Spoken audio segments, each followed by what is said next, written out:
माननीय सदस्य श्री हनुमान बेनीवाल जी। एक इनके लिए जरूर सुना देना।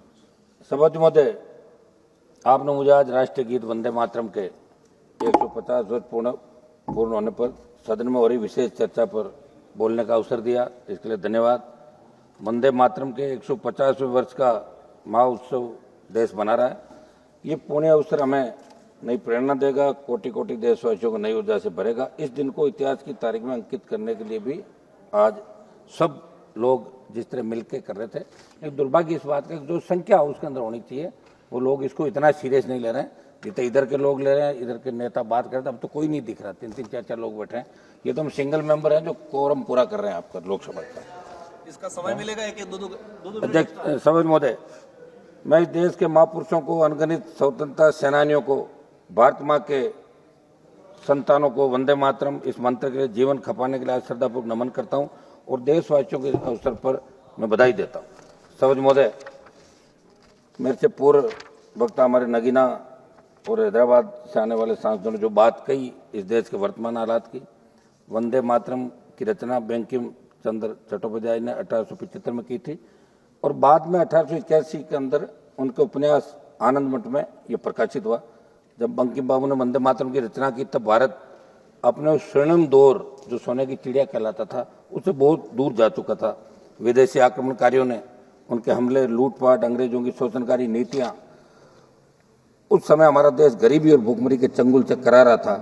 तब भी बंकिम बाबू ने उस बुरे हालात की स्थितियों में भी चारों तरफ दर्द था, विनाश था, शोक था, सब कुछ डूबता हुआ नजर आ रहा था। ऐसे समय बंकिम बाबू ने समर्थ भारत का आह्वान किया, क्योंकि उन्होंने विश्वास था कि मुश्किलें कितनी भी क्यों ना हो, भारत अपने स्वर्णिम दौर को पुनर्जीवित कर सकता है और इसलिए उन्होंने आह्वान किया वंदे मातरम। भारत की आज़ादी के आंदोलन में वंदे मातरम जैसी रचना की बहुत महत्वपूर्ण भूमिका रही। इसलिए गुलामी के उस कालखंड में वंदे मातरम इस संकल्प का उद्घोष बन गया था और उद्घोष था भारत की आज़ादी का।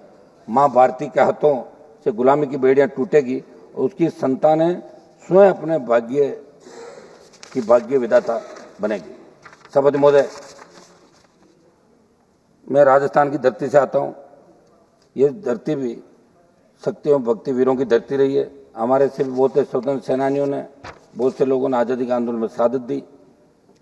मैं हमारे आज़ादी के आंदोलन में भगत सिंह जी, चंद्रशेखर आजाद, सुभाष चंद्र बोस, सुखदेव, राजगुरु, रानी लक्ष्मीबाई, राम प्रसाद बिस्मिल, मंगल पांडे, उधम सिंह, लाला लाजपत राय जैसी विभूतियों ने अपने बलिदान में देशवासियों को प्रेरित किया। मैं जिस कौम से आता हूं, उस जाट कौम ने भारत के इतिहास में सबसे ज्यादा मातृभूमि के लिए प्राण न्यौछावर किए। भारत की आज़ादी की लड़ाई के अंदर जाट समुदाय के कई प्रमुख क्रांतिकारियों, जिसमें राजा महेंद्र प्रताप सिंह, राजा नार सिंह, शामल, भगत सिंह, उधम सिंह, बलदेवराम बुर्डक और अवतार सिंह सराबा जैसे नाम शामिल है, जिन्होंने देश के लिए अपने जीवन समर्पित किया और हंसते हंसते फांसी के फंदे को उन्होंने चूम लिया। वंदे मातरम आज के हालात के अनुसार, सभापति महोदय, जो हालात आज बन रहे हैं उस हालात के अंदर हमें वंदे मातरम की जो आज ऐतिहासिक बहस हो रही है, उसके बाद हमें इन चीज़ों की ओर भी सोचना होगा कि आज देश के हालात क्या है। इस गीत से उस समय गोरे अंग्रेज इतने डर गए थे, उस समय हमारे पास साधन संसाधन नहीं थे कि इस नारे को लोकप्रिय बनाने वाले रविन्द्रनाथ टैगोर, विपिन चंद्र पाल और श्री अरविंदो जैसे महान विभूतियों को कई बार नजरबंद किया। ब्रिटिश सरकार इनसे इतनी परेशान हुई कि जगह जगह वंदे मातरम बोलने पर पाबंदियां लगा दी गई।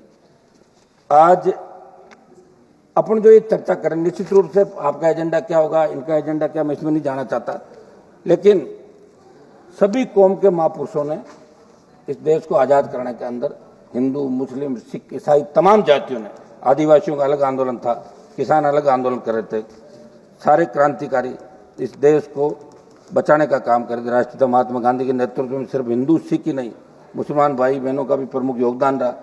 मौलाना अब्दुल कलाम आज़ाद, अशफाक उल्लाह खां, खान अब्दुल गफ्फार खान, डॉक्टर जाकिर हुसैन, मौलाना मोहम्मद अली जोहर, हजरत मोहानी बेगम, हजरत महल और यूसुफ मेहर अली जैसे प्रमुख लोग इसके अंदर शामिल हुए।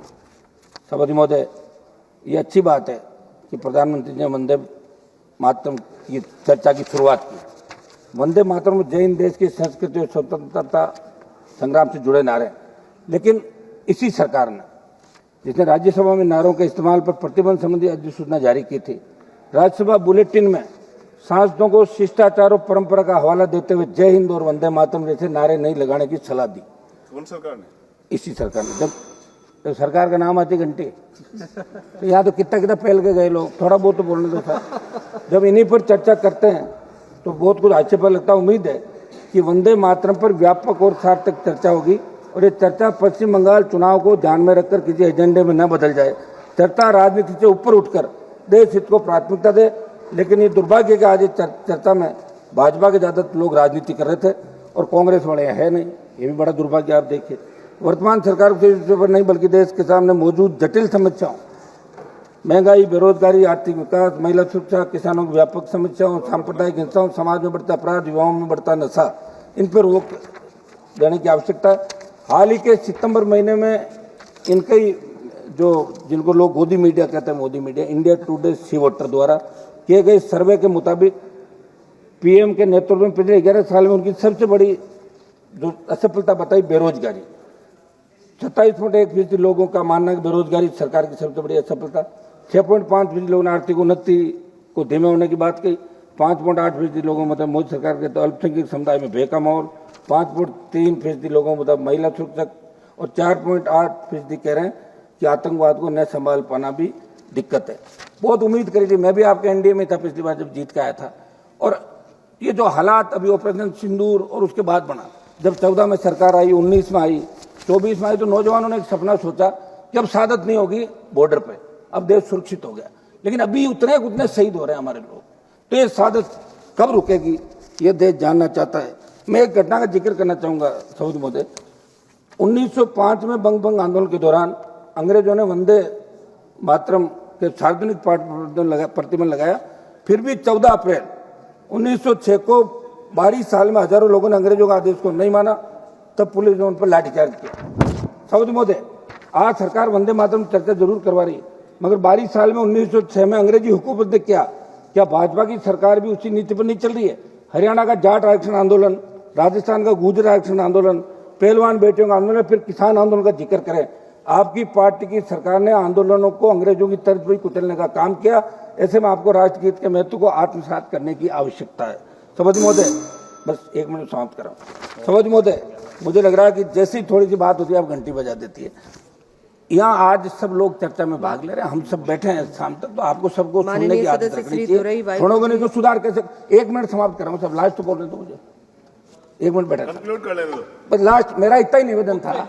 आज अपन ये इतनी बड़ी चर्चा करें, हाउस चल रहा है, इंडिगो की फ्लाइटें रद्द हो गई, लेकिन आज 5:30 बजे इंडिगो फ्लाइट के अंदर जो लूथरा ब्रदर्स दोनों भाई है, जो गोवा के नाइट क्लब में आग लगी, 27 लोग मारे गए और इंडिगो फ्लाइट से दोनों भाई भाग गए यहीं से। पार्लियामेंट चली, इससे बड़ा दुर्भाग्य नहीं हो सकता। कौन सी